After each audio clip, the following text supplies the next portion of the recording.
Então, para começar o estudo da biologia molecular neste módulo, nós vamos falar sobre a estrutura do DNA e dos RNAs.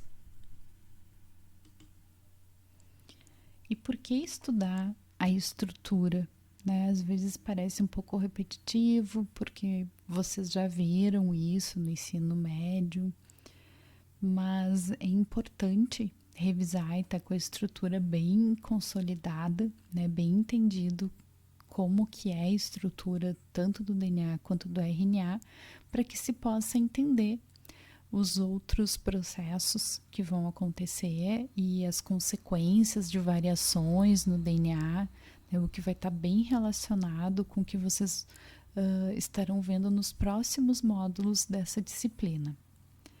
Tá? E só um pouquinho de história, também para contextualizar a importância de se estudar e se entender a estrutura do DNA. Então, o James Watson, que era geneticista, e o Francis Crick, que era um médico e físico, conseguiram desvendar um estudo de vários anos da estrutura do DNA. Tá? Essa foi uma carta publicada em 1953, onde eles descreveram a estrutura do DNA como uma fita dupla. Na época era uma proposição, uma hipótese, eles não tinham como provar ainda, mas logo em seguida se provou que realmente a hipótese deles estava correta. E somente após a elucidação da estrutura do DNA como uma molécula, uma fita dupla, é que se evoluiu muito rapidamente em relação aos conhecimentos da biologia molecular e também esses conhecimentos levaram ao desenvolvimento de grande tecnologia envolvendo a biologia molecular.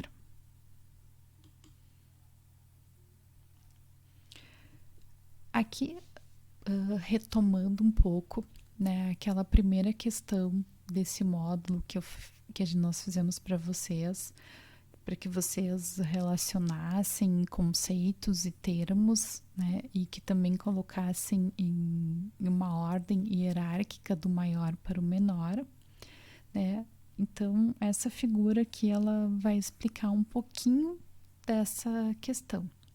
A gente tem aqui uma célula, representando dentro do seu núcleo o genoma, Então, o que é o genoma? O genoma é o conteúdo total de DNA de uma célula. Se esse material genético está dentro do núcleo, é o genoma nuclear. A gente sabe que nas células eucarióticas de animais a gente vai ter também o genoma mitocondrial, mas isso não vem ao caso, que vamos focar no genoma nuclear. Bom, esse genoma nuclear, ele vai ser formado por cromossomos, Em geral, quando a célula não está se dividindo, esses cromossomos estarão na forma relaxada, que é conhecida como cromatina, e no momento da divisão celular, o DNA, então, ele vai se organizar, se compactar, formando os cromossomos. Tá? E esses cromossomos, por sua vez, eles são formados por DNA, um DNA que está organizado, empacotado, e este DNA que compõe os cromossomos, ele é composto tanto de genes quanto de sequências intergênicas, Mas a gente tem aqui, então, o DNA fita dupla, que é a molécula que forma os cromossomos.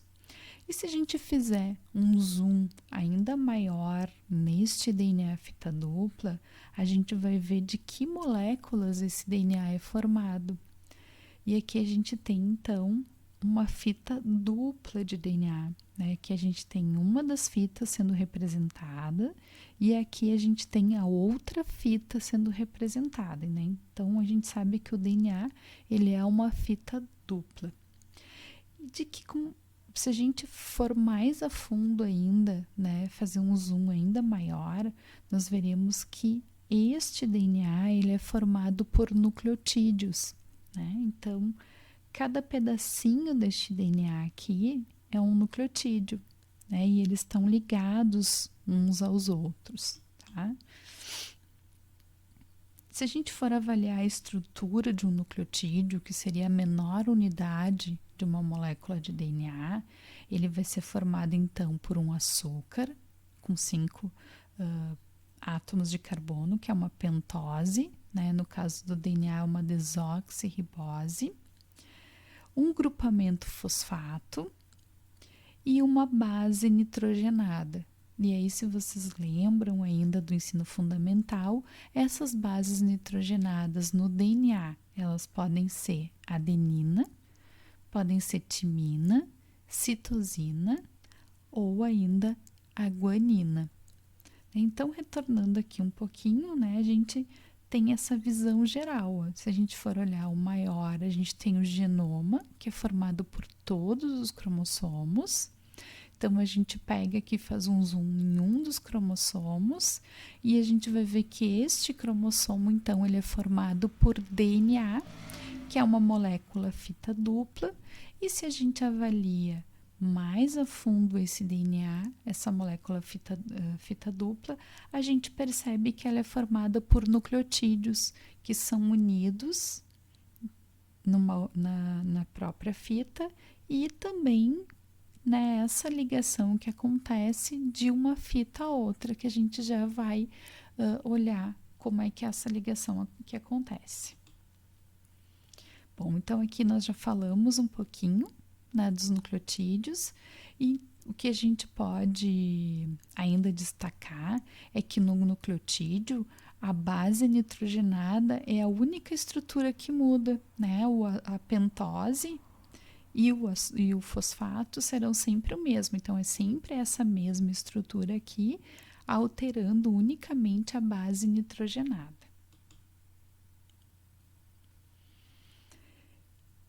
E o que liga um nucleotídeo ao outro? Então, a gente tem que o DNA ele é um polímero, né, formado por pequenas unidades idênticas.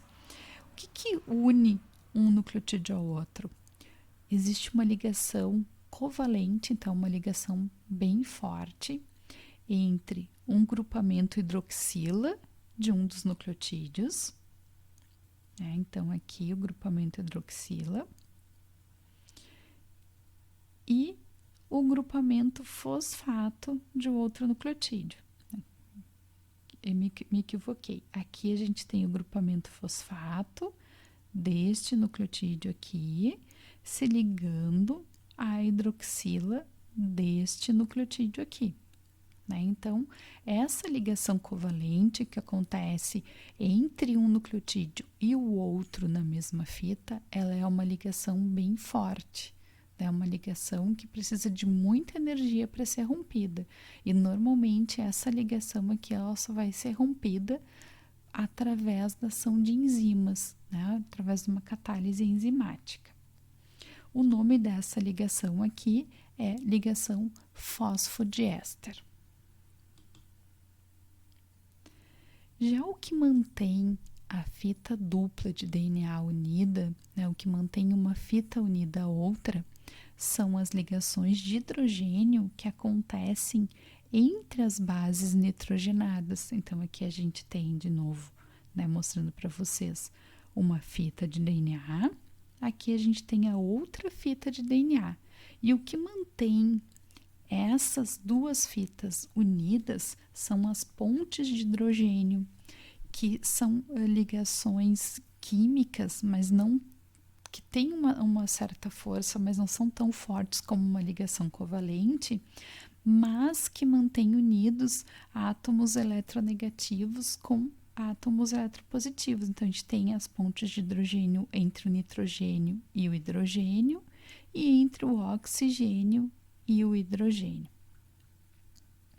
E a gente vai ter, então, a formação de duas pontes de hidrogênio, né, ou duas ligações de hidrogênio, melhor dizendo, entre timina e adenina, e a gente vai ter a formação de 3 ligações de hidrogênio entre a base nitrogenada citosina e a base nitrogenada guanina, né, o que faz sequências de DNA com grandes repetições de citosina e guanina terem uma ligação mais intensa, mais forte, ou seja, precisa de mais energia para que essa ligação aqui possa ser rompida.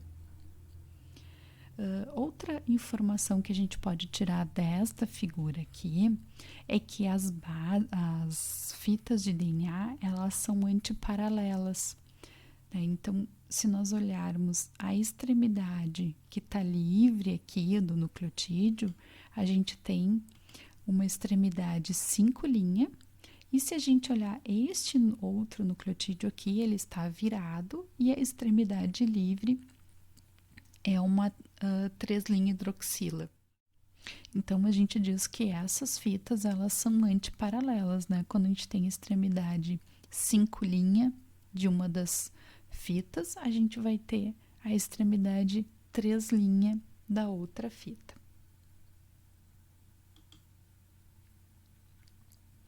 Como eu já falei anteriormente, é possível separar as duplas fitas de DNA.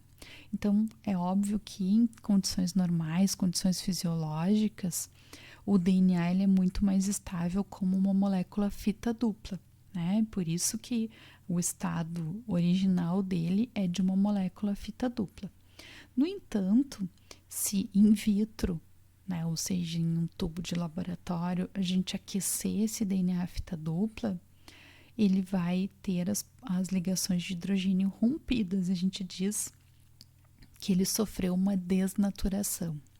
Em vivo, essa desnaturação, ou seja, esse rompimento das pontes de hidrogênio, ele pode acontecer através da ação de enzimas, né? O que são enzimas? São proteínas que têm funções catalíticas, com funções de catalisar reações químicas, né? Então, em vivo, algumas enzimas têm a capacidade de romper essas ligações de hidrogênio que existiam entre uma molécula e a outra, né? E in vitro a gente pode fazer isso com calor.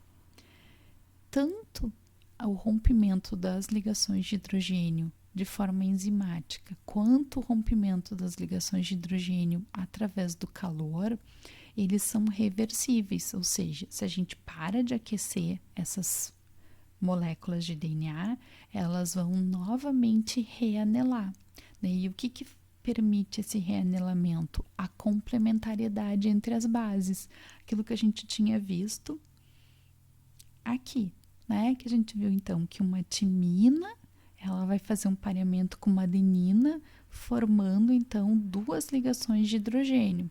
Já a guanina vai fazer o pareamento com a citosina, formando então 3 ligações de hidrogênio. E sobre os RNAs? Então, os RNAs são moléculas também, são considerados ácidos nucleicos, que estão bastante relacionados com o DNA, mas que têm características especiais, né? Então, fazendo um exercício aqui, que tipos de RNAs vocês lembram, vocês conhecem, vocês já ouviram falar?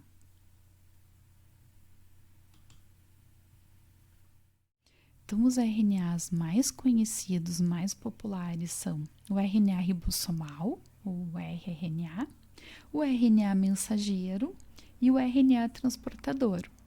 Esses RNAs eles estão muito relacionados com o processo de produção de proteínas, né, que é um dos processos que nós vamos estudar neste módulo, no próximo tópico.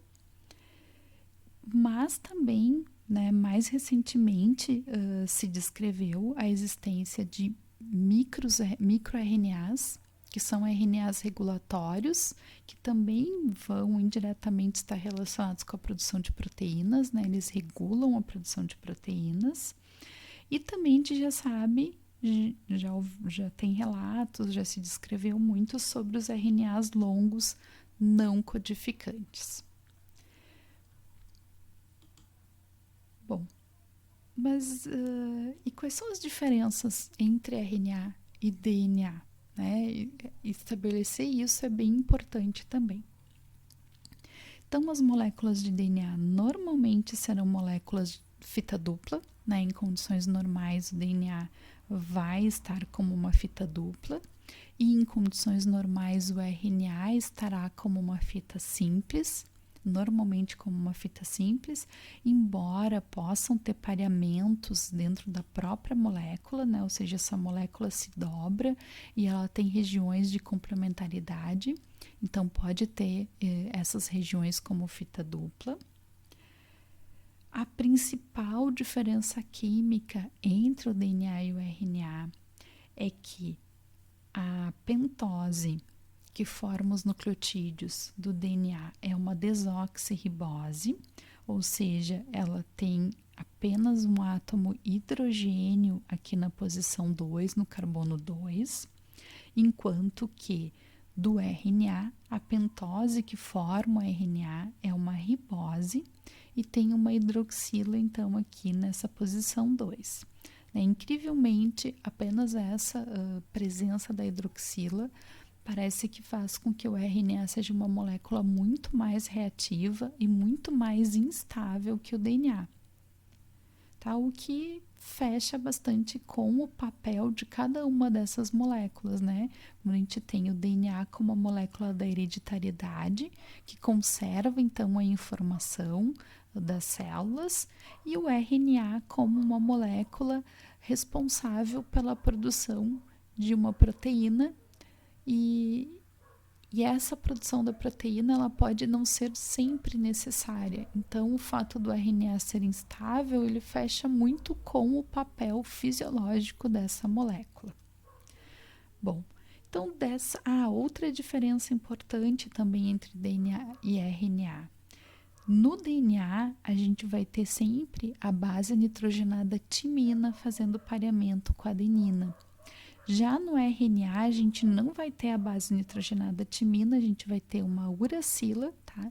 E essa uracila ela vai fazer o pareamento com a adenina, tanto em moléculas de RNA que fazem o dobramento e o pareamento, ou seja, a formação de fita dupla dentro da própria molécula, como em híbridos de DNA e RNA. A gente vai ver alguns processos, como o processo de transcrição, onde a gente tem momentaneamente a produção de um híbrido, né? Ou seja, uma fita dupla, onde uma das fitas é DNA e a outra fita é uma molécula de RNA.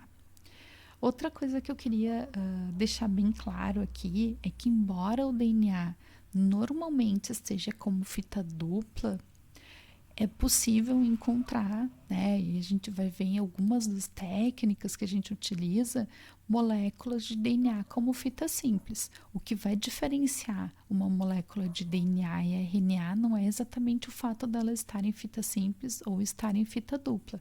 O que diferencia uma molécula de DNA de uma molécula de RNA é o açúcar que está presente nesse ácido nucleico. Se a gente tiver uma ribose, se a gente tiver ribose formando os nucleotídeos, a gente vai ter moléculas de RNA. E se a gente tiver desoxirribose formando os nucleotídeos, nós teremos moléculas de DNA. Tá? Então, era essa visão geral de estrutura que eu queria dar para vocês, para que a gente possa passar para as próximas aulas.